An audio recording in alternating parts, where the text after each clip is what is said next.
Hello friend, आप सभी का स्वागत है हमारे यूट्यूब चैनल एक्सपर्ट स्टडी में। फ्रेंड, आज की इस वीडियो में भारतीय संविधान का डे 6 लेकर के आया हूं, जो कि फ्रेंड वैसे प्रश्न होने वाला है जो कि अब तक की SSC railway and other competitive exam में यहां से कई बार प्रश्न पूछा जा चुका है। तो फ्रेंड, इससे पहले अगर आप मेरे चैनल पर पहली बार आए हैं तो प्लीज़ चैनल को सब्सक्राइब कर दीजिएगा और वीडियो को लाइक कीजिएगा। तो चलिए फ्रेंड, देखते हैं फर्स्ट क्वेश्चन क्या है। तो फ्रेंड देखिए यहाँ पे यदि किसी मनुष्य को संचालन की स्वतंत्रता नहीं दी जाती है तो इसका अर्थ कौन सी स्वतंत्रता से वंचित करना है ना।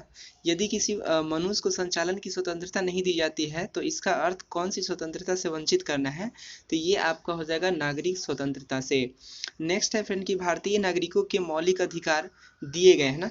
भारतीय संविधान के जो मौलिक अधिकार दिए गए हैं ये संविधान के भाग 3 में चर्चा किया गया है।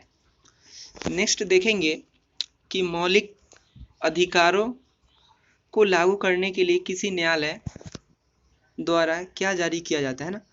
तो जैसे कि मौलिक अधिकारों को लागू करने के लिए किसी न्यायालय द्वारा क्या जारी किया जाता है, तो ये आपका हो जाएगा समादेश रीट है ना।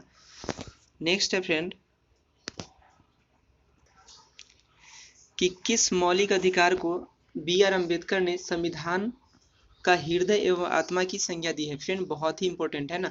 किस मौलिक अधिकार को डॉक्टर बी.आर. अम्बेडकर ने संविधान का हृदय एवं आत्मा की संज्ञा दी है, तो ये आपका हो जाएगा संवैधानिक उपचारों का अधिकार को, है ना। भीमराव अम्बेडकर ने क्या कहा है, हृदय एवं आत्मा कहा है।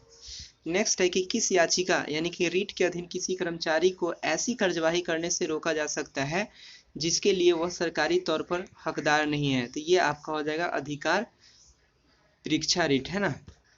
नेक्स्ट है कि भारत के संविधान में मौलिक अधिकार मूल संविधान के हिस्से थे, तो ये आप भारत के संविधान में मौलिक अधिकार मूल संविधान के हिस्से थे, है ना। पूछते हैं कि मौलिक अधिकार किसके हिस्से थे, तो ये आपका मूल संविधान के हो जाएगा। नेक्स्ट है फ्रेंड कि भारत के संविधान में संवैधानिक उपचार का अधिकार किस अनुच्छेद में किया गया है, तो ये आपका हो जाएगा अनुच्छेद 32, है ना। नेक्स्ट देखेंगे कि नौकरियों और शैक्षणिक संस्थाओं में समाज के कमजोर वर्ग के लिए आरक्षण उपलब्ध कराने हेतु केंद्र सरकार को संविधान का कौन सा प्रावधान अधिकार देता है, तो ये आपका अनुच्छेद 16। नेक्स्ट जानेंगे कि भारतीय संविधान का कौन सा अनुच्छेद नागरिकों को कानून के लिए सामान्य समानता और कानूनों की समान सुरक्षा को गारंटी देता है, तो ये आपका अनुच्छेद 14 हो जाएगा। नेक्स्ट जानेंगे फ्रेंड कि भारतीय संविधान का अनुच्छेद 19 क्या है ना, तो ये आपका हो जाएगा स्वतंत्रताओं का को। नेक्स्ट जानेंगे कि मौलिक अधिकारों को सुनिश्चित करने की जिम्मेदारी किसको सौंपी गई है, तो ये आपका उच्च न्यायालय और उच्चतम न्यायालयों को, यानी कि मौलिक अधिकारों की सुनिश्चित करने की जिम्मेदारी किसको सौंपा गया है, तो हाई कोर्ट और सुप्रीम कोर्ट को। नेक्स्ट जानेंगे फ्रेंड कि किसी धर्म विशेष के संवर्धन के लिए करों के भुगतान को अनिवार्यता से मुक्ति की गारंटी संविधान के किस अनुच्छेद में दिया गया है, तो ये आपका अनुच्छेद 27 हो जाएगा। नेक्स्ट है फ्रेंड कि भारतीय संविधान के अनुसार जीवन का अधिकार कैसा अधिकार है, बहुत ही इंपॉर्टेंट है फ्रेंड। भारतीय संविधान के अनुसार जीवन का जो अधिकार है ये कैसा अधिकार है, तो ये मौलिक अधिकार है। मूलभूत अधिकारों की सूची में से किस संविधान संशोधन द्वारा संपत्ति के अधिकार को हटाया गया है ना, तो ये आपका देखिए संपत्ति के अधिकार को हटा दिया गया है ना 44वां संशोधन के द्वारा। नेक्स्ट है फ्रेंड कि संविधान के अंतर्गत शिक्षा का अधिकार कैसा अधिकार है, यानी कि शिक्षा का जो अधिकार है कैसा अधिकार है, तो ये आपका मौलिक अधिकार है। देखिए एसएससी एलडीसी में ये पूछा जा चुका है।